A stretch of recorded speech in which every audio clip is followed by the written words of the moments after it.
చాలామలై గుడి దాటిన తర్వాత ఈ స్వామీజీ మౌన స్వామి అంటారు. ఈయన ఎప్పుడూ మౌన దీక్షలోనే ఉంటారు. ఆయన మనకి దర్శనం కూడా చూపించరు.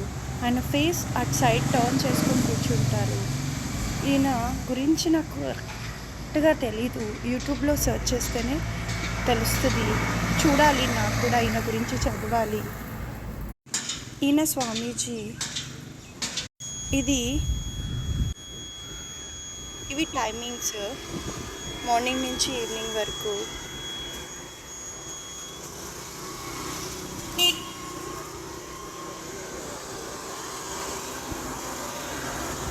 ఎవరైనా ఖచ్చితంగా ఈ స్వామిని దర్శనం చేసుకోండి. టోపీ అమ్మ తర్వాత ఉన్న అవధూతల్లో ఈయన కూడా ఒక చాలా